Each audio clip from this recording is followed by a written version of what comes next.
Welcome to Full PreFrontal, the show that exposes the mysteries of executive functions. This show is a collection of conversations about the role of the prefrontal cortex, which impacts your focus, planning, problem-solving, emotional balance, and independence. These conversations will introduce mental tools that will empower you to shift your mindset for a successful life. And now, here's your host, Sucheta Kamath. All right, welcome back to Full PreFrontal, where we are exposing the mysteries of executive function.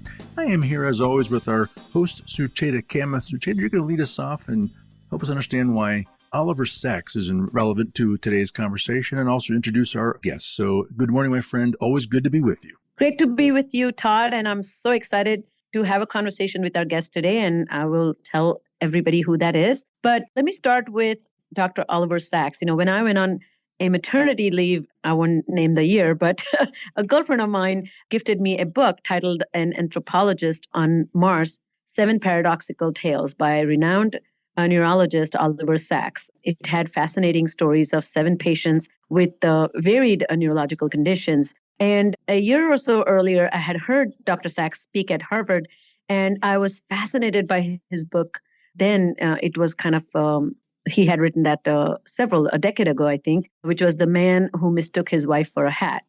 Sacks had a knack of bringing stories of impairment and disorders into the lives of ordinary people who probably had no exposure to anything such as a brain injury or any anomalies to the brain. And he was known to not just limit to understand the patient's story by interacting with them in the clinical setting. Sometimes he would travel long distance to go and visit the patient in their homes and see how they behave and function. So one of the quotes comes to mind is that he has said that defects, disorders, disease can play a paradoxical role by bringing out latent powers, developments, evolutions, forms of life that might never be seen or even be imaginable in their absence. And that's the most important thing I want to talk about today is the topic of rehabilitation. Until I read Oliver Sacks, I had never known anyone speak so eloquently about neurological diseases, neurological changes, and its profound impact on one's life. Or particularly, nobody had spoken so clearly about the work that I do. My career is peppered with experiences where I have seen individuals who had skills once, lost them, they had to work on gaining them back. In the process, they have somehow discovered inner transformation and even function at a level when they had never been before or have found a new path. So the question comes to mind is, what's the goal of life after a brain injury? Does one return to original state, or does really work on bouncing back to a newer states and whatever they may be? So, an injury or insult to the brain affects attention, memory, and executive function. And one needs some skills to learn to compensate for the lack of skills and to work with people and work on oneself after the brain injury to remove the obstacles that the brain injury brings. So today, our expert has dedicated his career to studying this process of cognitive retraining. So I am very delighted to introduce Rick Parente. He is an Emeritus Professor at Towson University in Baltimore. He is a licensed psychologist and a certified cognitive rehabilitation therapist. Dr. Parente teaches courses on neuropsychological assessment and neurorehabilitation. He has published over 75 journal articles and 3 books on neurorehabilitation. His first book that he wrote, he co-authored in 1991. That's called Retraining Memory Techniques and Applications. In 1995, he co-authored a second book, which is one of my favorite books. It is sitting in the shelf behind me. That's called Retraining Cognition, Techniques and Applications. It summarizes the techniques developed over 2 decades prior and how to help people restore their mental processes and help them become functional. And his latest book, which he co-authored in 2017, which is called Behavioral Statistics. So with great pleasure, I am delighted to have Dr. Rick Parente with me. Welcome. Thank you. So let me get started with this question. How would you describe your own executive function? And as a psychologist who works on cognitive retraining, have you benefited from your insights into improving skills and managing self? And have you applied them to your own life? Well, I would describe my executive skills as constantly getting better. I say that because I had probably a low start point. I've noticed over the years, for example, that when I look at my student evaluations in my courses, one of the lowest ones is always organization, which is Oh, really? And no matter how hard I try, it gets a little bit better, but it never seems to get to the point where I really want it to be. But I think that's my biggest problem today, is organization. But then again, I think that there's lots of different kinds of organization. There is the classic definition of a person who is organized has a clean desktop and place for everything and everything in its place. And there's other definitions as well. The one that I subscribe to myself is organization. The measure of organization is how quickly you can find something when you need it. And that applies not only to your desktop, but also how well you can dredge things out of your mind. And I think that's one of the things that people with brain injuries lose noticeably, and virtually every one of them loses it, and it's the ability to organize and the ability to retrieve information from memory rapidly, or as rapidly as they used to. I think I found ways around that, and one of the ways around it, I think, is creating systems. And that came from working with people with brain injuries. And by systems, I mean, for example, something as simple as putting everything that you commonly need every day in a bowl next to the front door so you know where it is. And the system of doing that makes sure that you don't lose things. You can find them when you need them. Also, systems for explaining things to people when you talk to them. We have a mnemonic.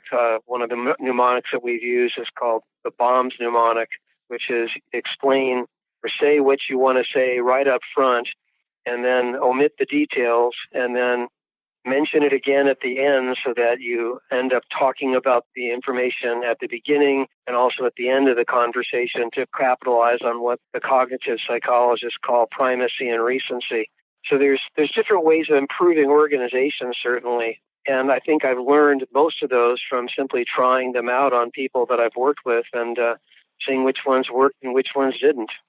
Well, thank you for sharing your own personal journey. And, I think one most fascinating executive function that you have and probably you're extremely skilled at is your insight and your self-awareness. And particularly somebody who's highly published and has co-authored so many books, you wouldn't do that because that inherently requires organization too. So it's such a message of hope that you don't need to have excellent skills because that's a myth anyway. So that brings me to this first question regarding the actual work that you do, which is, are all injuries to the brain made equal? For example, is concussion and mild traumatic brain injury and traumatic brain injury, do they fall in the same category? Even though I kind of know the answer, but I would love for you to kind of explain this a little bit. And what are the most common problems encountered after brain injury? The answer to the first question is no, they're not the same at all. I worked at what used to be the Maryland Rehabilitation Center for many, many years. I still do work there, actually. And we dealt with any number of different injuries.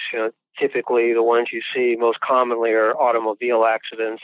And there's also motorcycle accidents. There's gunshot wounds. There's assaults and beatings. There's drug overdoses. I think the only consistency that you see pretty much across all of those injuries is poor memory. I always tell people that memory is the first to go and probably the last thing to come back.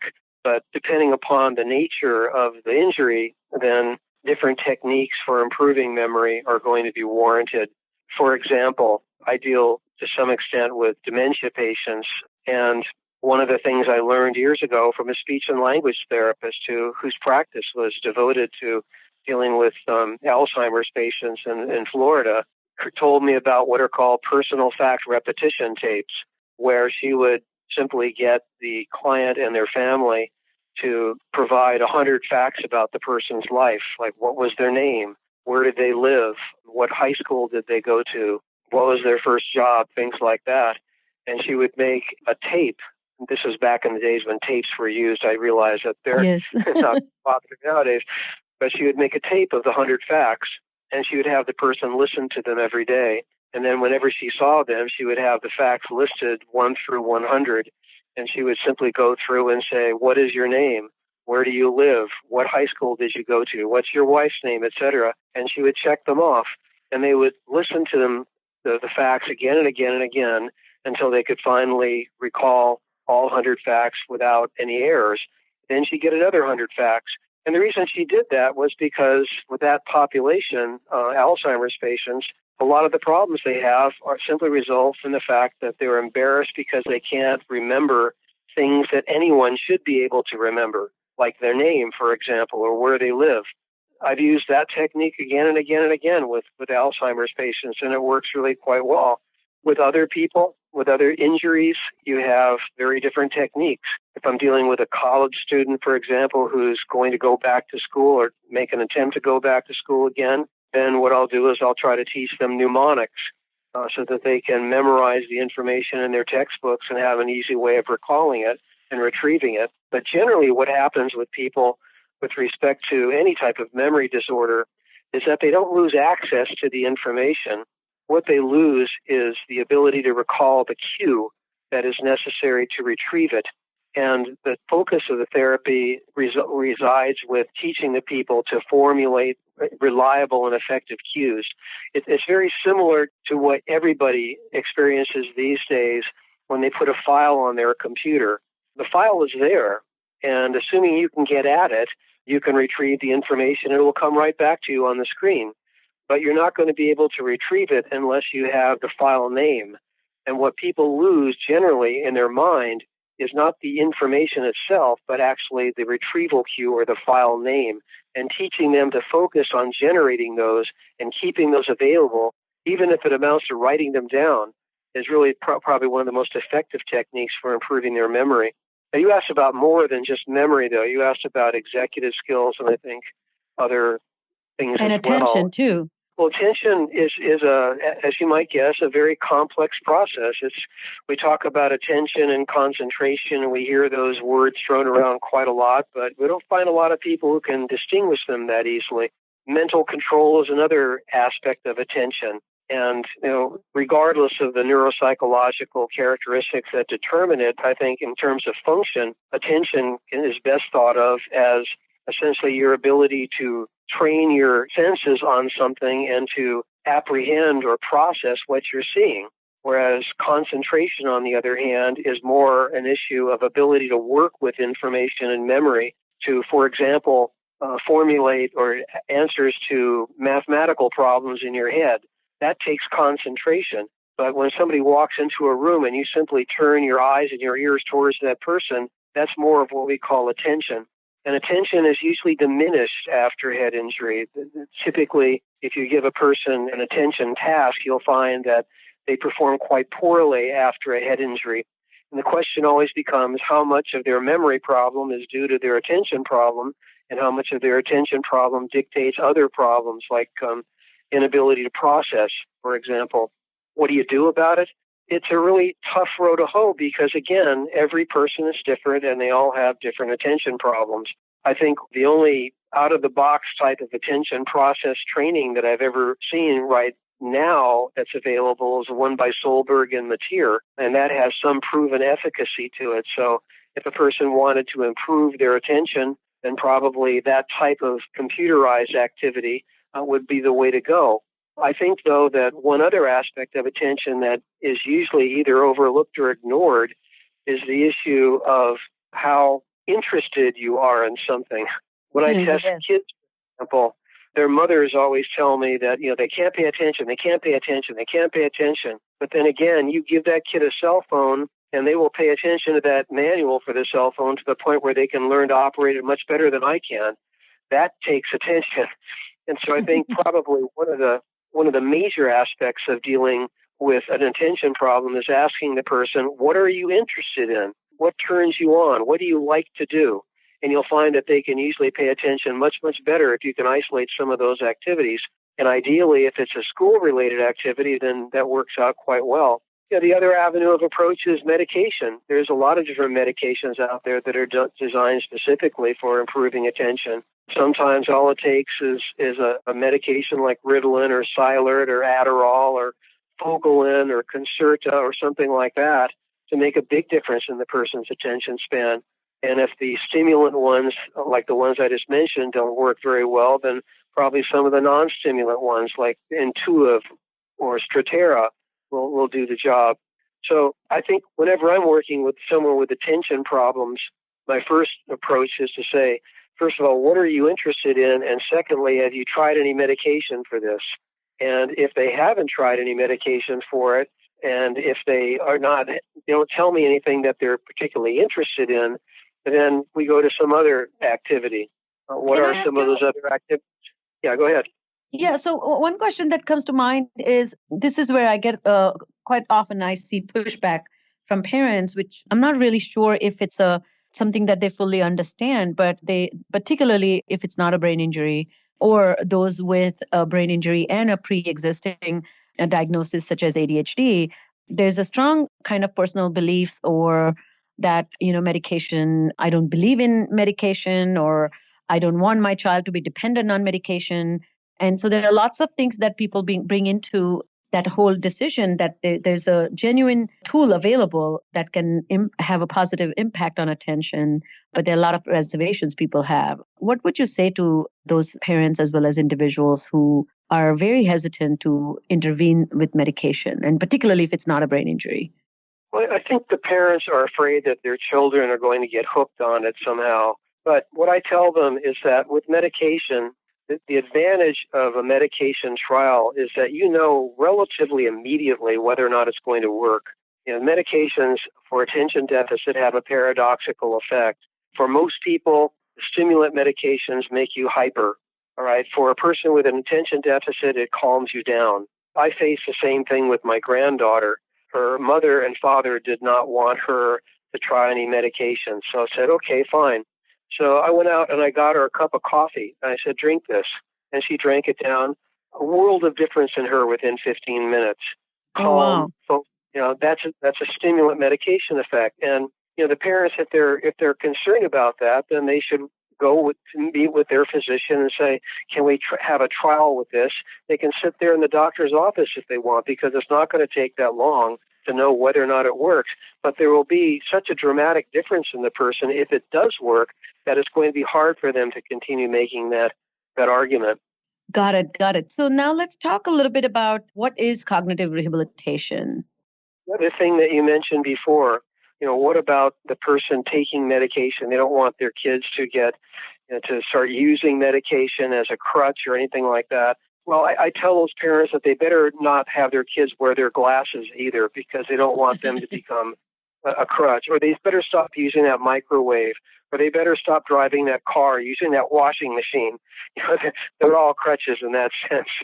Yeah, I'm glad that it's coming from you in addition to me coming from me. I think I often find it fascinating that I think, in fact, I just received an email from a colleague of mine who herself is a speech and language pathologist. And she wrote to me that I felt so guilty by using medication, and I felt that I was receiving unfair advantage over my peers. And so I have stopped taking it, but my life has fallen into a disarray. And I just assured her that please, it's like punishing yourself, as you mentioned, for using a dishwasher. So I've decided to now wash all my clothes by hand. There's no need to do that. So sure. Yeah, I think there's certainly some cultural barriers there. Sure. So let's talk about cognitive rehabilitation or cognitive retraining. How would you define that? And how does that play a role in managing or treating people with brain injury? Well, there's a lot of different definitions of those terms. Rehabilitation versus retraining is a subtle distinction. Rehabilitation usually involves the use of stimulation-type exercises to improve the functioning of the overall cognitive system.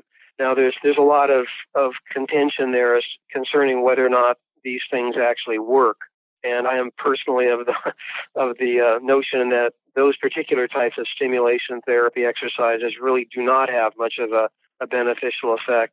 With retraining, on the other hand, the idea there is that you're teaching a person different ways of doing what they used to do before. You're teaching them, for example, rather than try to remember something, to write it down and keep a written notebook with you so that you can refer to it. So what they used to do, they no longer do it that way. You taught them a different way of doing it. And those techniques do definitely have an impact, and they work pretty quickly. What is it used for? It's used in any number of different ways with any number of different types of people. Speech and language therapists, I think, are the ones who deserve most of the credit for this type of therapy because they've been doing it the longest. For a speech and language therapist, the cognitive rehabilitation is usually referred to as teaching the person to communicate better. For the psychiatrist or the psychologist, or you're usually dealing with teaching the person skills for getting along with other people and controlling their emotions. For the psychiatrist, you're usually talking about some type of medication management. For the occupational therapist, you're talking about teaching a person functional skills of independent living. And usually for the neuropsychologist, you're dealing with simply testing the person and seeing what their current levels of functioning are or whether or not there's been any changes in their functioning. So it really is a very different definition depending upon the discipline that is being addressed. For me, cognitive rehabilitation is simply getting the person back to the point where they can do much of what they used to do before. And that can be done in any number of different ways. And it varies from person to person and person. And there is no one conveyor belt type of therapy that can be used with every single person. I will usually try at the beginning of the process to simply ask the person, what's your biggest problem? And ask the family members also, what is this person's biggest problem? And then with the family, I will sit down and say, what can we do in order to eliminate this problem? All right. It may be something, for example, that the person and their family will say, I can't remember where I put things around the home, or one that I commonly hear, I go into one room and I can't remember why I went into that room. All right. Well, one of the simplest things you can do for the first example is, again, to simply get a large bowl and put it someplace where the person comes and goes and says, when you come home, the first thing you do is put everything in that bowl and keep it there. And you'll know where it is. And if it's not put in that bowl, you're probably going to forget where it is. For the second one, the second common one, when you go into a room and you can't remember why you went into that room, the easiest and quickest fix for that is to go back to the room that you just came from, because something in that room will, again, formulate the cue to remind you why you went into the other room. And that works every time. Another thing, people will tell me, I can't remember phone numbers. I tell them, go to a touch tone phone and key in the phone number 50 times. Or I don't even bother to pick up the phone and listen to it, but just key in the phone number 50 times. When you can't remember the phone number, walk up to the phone, and as soon as your finger gets next to the dial, because it's now a motor code, it will bring back the code into the phone number into your memory. So there's lots of things like that, very simple fixes that people have and have used effectively, but which ones you use, very, very different for each person. What I have in my book, at the end of the book, is in the appendix, comes from 27 years of dealing with brain-injured people at the Maryland Rehab Center, and we would ask them every time we met, what's your biggest problem? And they would tell us what was their biggest problem. And over the 27 years, we took all of those things and we reduced them down to 50 of the ones that were repeatedly mentioned by more or less everybody. And they were also asked, what did you do about the problem? And what solved the problem for you? And so we took all those suggestions for each of those 50 problems, and we came up with one page that listed all the different things that the clients, not us, but the clients said worked for them. And then we formulated them into a little booklet of 50 therapeutic exercises, and the 50 questions we made into the form of a questionnaire that we give to the family members and to the client. And when we look at which of those items both the family member and the client endorse as being problematic, then we go to those pages, and that's where we begin. We find those exercises that are key to those items. We say, these are the things we're going to try first. We come up with literally a little book that's unique to them, and all of those things in that little book are things that are uniquely suited to their individual problems. I think that's brilliant. I think that's why I found your book so valuable, because it's not only provides for a clinician like me, provides a framework, but also, as you mentioned, this point of intersection. Where do you begin? That's always, I'll quickly tell you a story of a client of mine many, many years ago. This was in 1994, I think. And so he, the first session he came and he brought all his phone bills and he says, my phone is about to be cut off. I desperately need you to help me pay the bills. And I just don't know how to organize. I don't know I don't know what I owe them. And this is, of course, people may not have the imagination to know what it feels like to not be able to, look things up on the internet. And then I would come up with some system, feel very relieved that and anxious about his success. And the next week he would come and say, you know what, can you please talk to my wife? I think she wants a divorce. And then you're like, what happened to the phone bill? And there was no trace of anything that whether he had followed up, whether his phone got cut off, what about the water bill? And so from that, I learned a lot about not really focusing on the patient's description of that particular day's problem, but really taking some global inventory, as you just mentioned. So what biggest takeaway I'm hearing from you, which is so valuable for all the listeners, is I think there are 3 ways to conceptualize cognitive retraining, if I'm right. That one, kind of help patients develop that self-awareness. Second is to help them build a repertoire of compensatory strategies. Like you mentioned, if you can't find your keys, then have a bowl. Bowl doesn't improve your memory, but actually has a place which houses the key and it doesn't move, and that brings that stability. And the last part of the cognitive retraining, rehabilitation, so to speak, is the skill building process. Am I fair to say that? Sure, it is. And I can't emphasize strongly enough the issue of prosthetic devices. Those things really work, and they work right away. And that and probably medication are the 2 things that work the quickest. By prosthetic devices, I mean things that take over the function for the person. Like you were mentioning bills. With every person I work with, I insist that they set up an automatic bill payment system with the bank to get the bills paid automatically every week without them having to do anything. Also, electronic devices around the home that turn the lights on in the room when you walk into the room and turn them off after a minute of not being in the room. Things like that save enormous amounts of money with respect to the electricity bills. So anything at all that you can do like that. The other thing that I try to work with all the time with memory is I try to get the people to carry with them a small digital recorder that they can get at the office supply store for about $20. Because you can talk 11 times faster than you can write.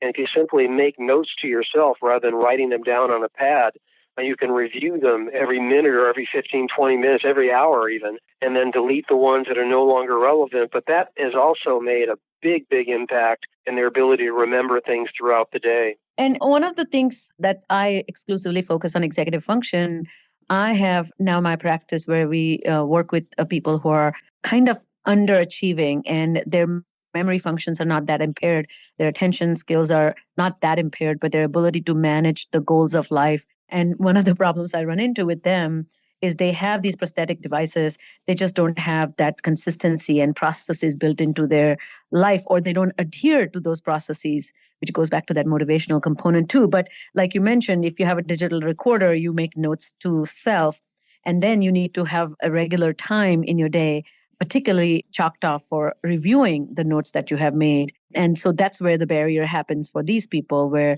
they don't review them, or they actually did not hold the record button carefully enough that they were speaking into the recorder, but it never recorded. So I see a lot of those types of glitches as well. So how about those clients who are patients who don't have the highest level of awareness about their self-efficacy? Like, how effective am I? What do I need? And how well am I using all the tools and strategies that have been given? That's the multi-million-dollar question. I'd like to pretend that I have the answer to that. I can respond to pieces of it, certainly. Specifically with respect to the voice recorder, I find that I have to train the person to use it, and it takes a while sometimes to get the person to the point where they do use it. What I do as far as reviewing it is I give them a cheap Casio watch. It costs about $12 at Target, and I set it to beep on the hour so that every time the watch beeps, then they listen to all the messages on the recorder. So their cue to listen to the messages is that watch beeping. With Perfect. Respect to them actually using it themselves or being aware of their deficits, that's a tougher one, because a lot of times about all you can really do is to, when you talk to the person, is to point out the mistakes that they've made this week and look for consistencies in the errors that they've made. And then also you have to make some judgment as to how important the error is to them. Sometimes they just don't care. And they don't care because it doesn't have as much of an immediate impact on them as it should. In the back of my book, there's another appendix, Appendix A, I think it is, called the Self-Motivation Treatment Planner. And what we did with the people at the rehab center is we asked them, again, over the course of many, many years, what were the reasons why they didn't do the things that they know that they should do? Right? And we got great. We got lots and lots and lots of answers to that, and we reduced it down to about, I think, somewhere about 7 or 8 things, categories. One of the most common ones was dealing with what was called comfort zone. They don't want to do something because they're comfortable doing it some other way. They don't want to use a voice recorder, because they're comfortable writing things down in a pad. Another one that they have that they said quite frequently was inability or rebelling against someone else. All right. Sometimes they are actually rebelling against a family member, or they're rebelling against someone in their family because they feel somehow that that's the only way to make their point that they're an independent person and no one respects them anymore. But we give them the questionnaire. There's about 20 questions on the questionnaire.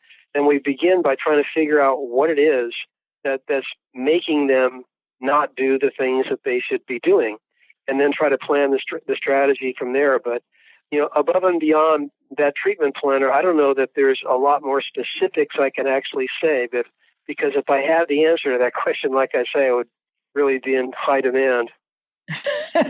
Well, I'll share with you some of the things I have done in the last 10, 12 years with Metacognition.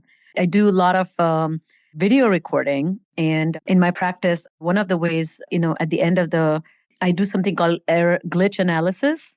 So they are required I have a specialized planner that I have developed. And in the planner, there's a section where they write down 3 glitches that have happened that day.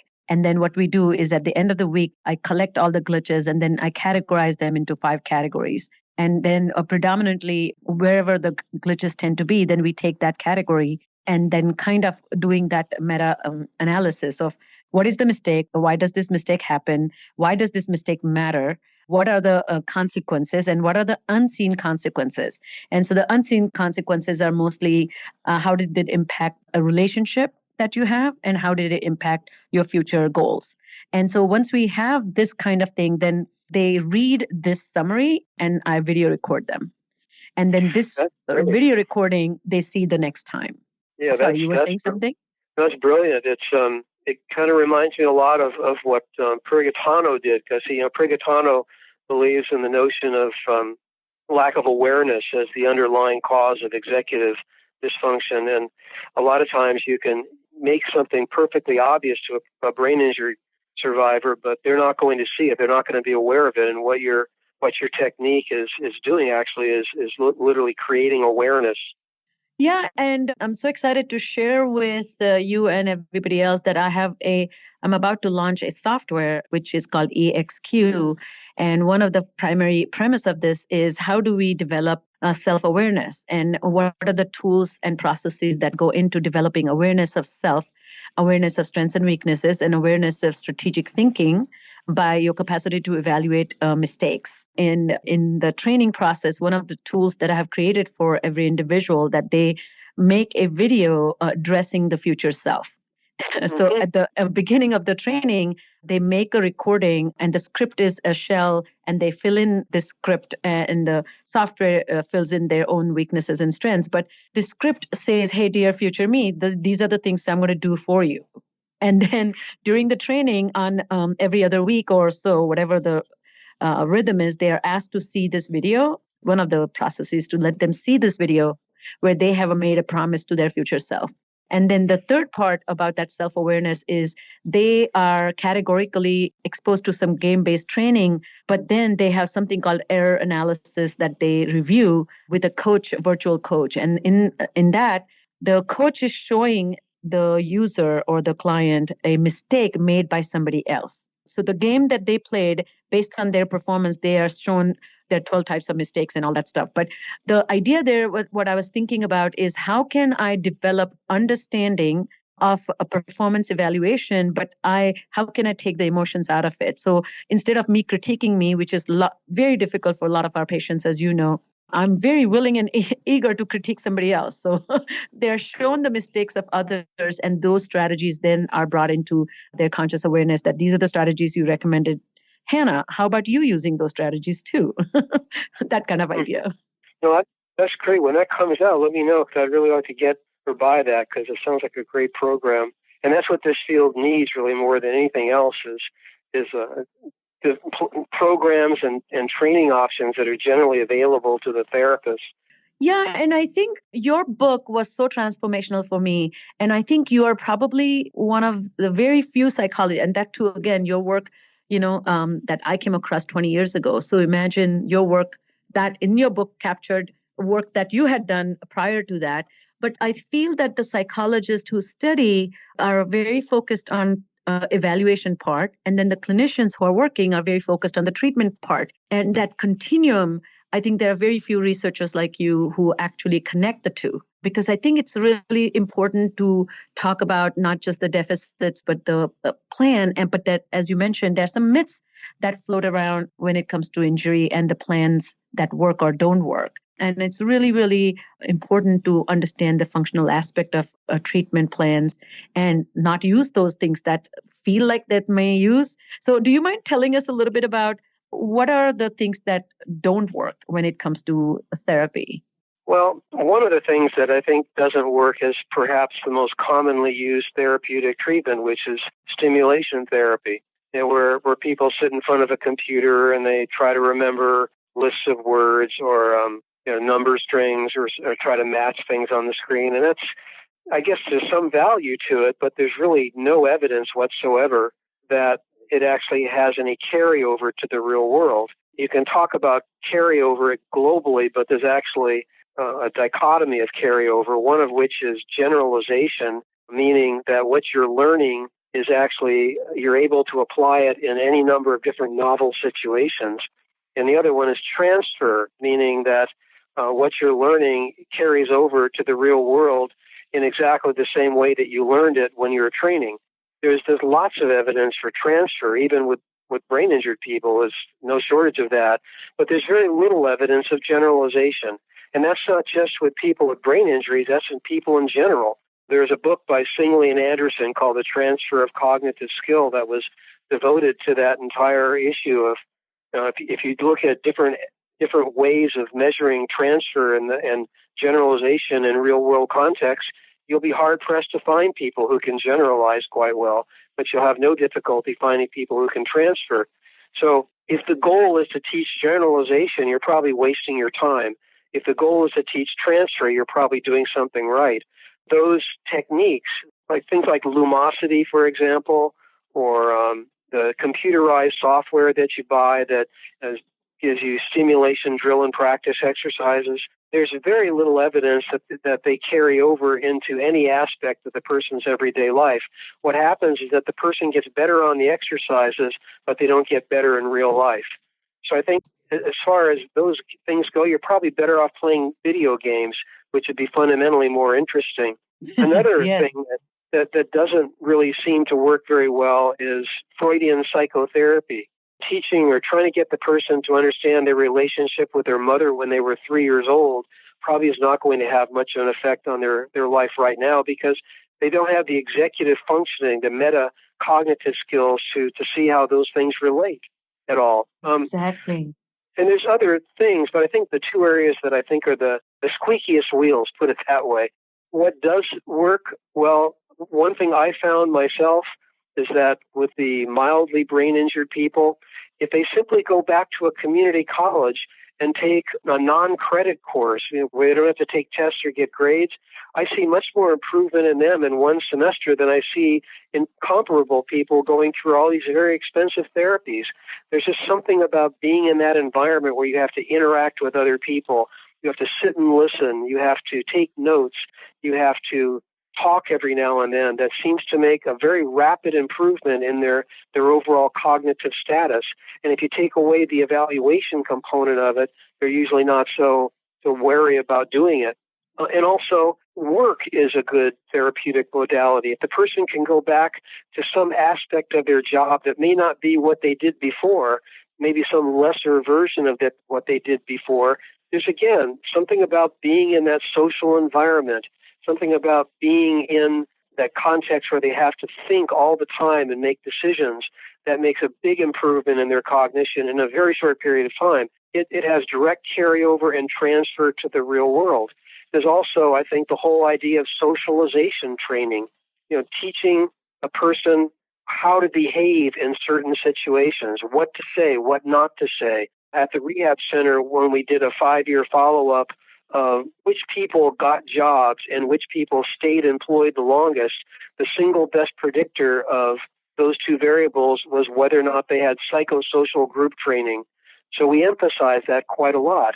How do you make friends and influence people, so to speak? I'd give them all a Dale Carnegie book or something like that. No, I wouldn't do that, but I would certainly give them that type of training, because that socialization is terribly important in their ability to get along with other people and to reintegrate themselves into a social environment and not end up in their home watching cartoons and afraid to go out into the real world. Well, I think you nailed it, that, that socializing is literally having to adapt and adjust to the presentations of others, as well as having to pay attention to the nonverbal as well as verbal content, having to read minds of others, having to kind of consider context and recognize a social, relevance of information. So many components go into that socializing. In my practice, for those clients who don't have the skills ready, I worked, for example, with a gentleman who worked at CNN at a very high position, and then he was in a motorbike accident, and he was not able to go back.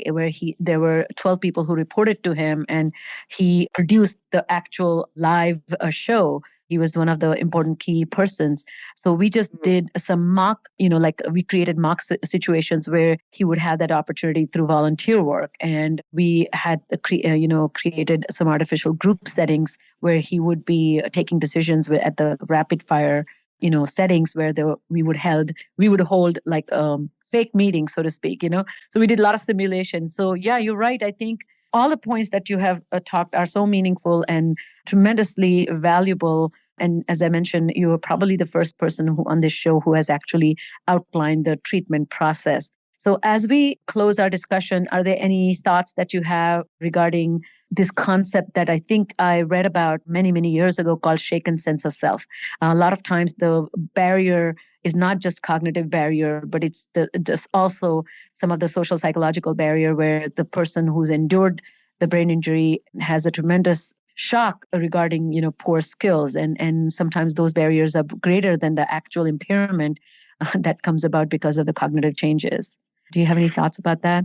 Yeah, it's usually with the higher functioning people, I see that quite a lot. And the thing that I try to impress upon them is that even though they can't do the job they used to do, or they can't do what they used to do, and again, these are the fairly high functioning people who are in good jobs or had families and pretty much a normal life. What they tell me is that they just want to get back to the way they were before. But the problem with that is that how do you know what you were before? Unless you have some type of benchmark there, without identifying the benchmarks, you never know if you're going to get back there. So they end up in this cyclical loop where they're always trying to achieve something that they thought they were before, but there's really no way of knowing how accurate their impression of what they were like before is. So consequently, they can never really get back to that state.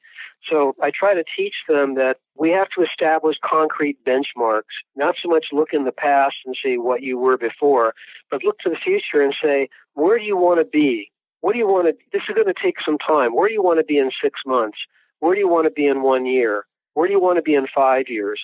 Where do you want to be with your relationship with your wife or your husband? Where do you want to be with your relationship with your children? Not so much what it was before, but where do you want to be in the future? And when you start writing these things down and making them concrete goals, then they're achievable. But unless you do that, then probably you're not going to have a lot of success in their achieving them. Well, this is fantastic. Thank you, Rick, for coming on the show today. Our conversation was extremely meaningful to me, and I bet it will be extremely valuable to all the listeners. Once again, thank you for finding time for us, and have a great evening. Sure. Thank you very much.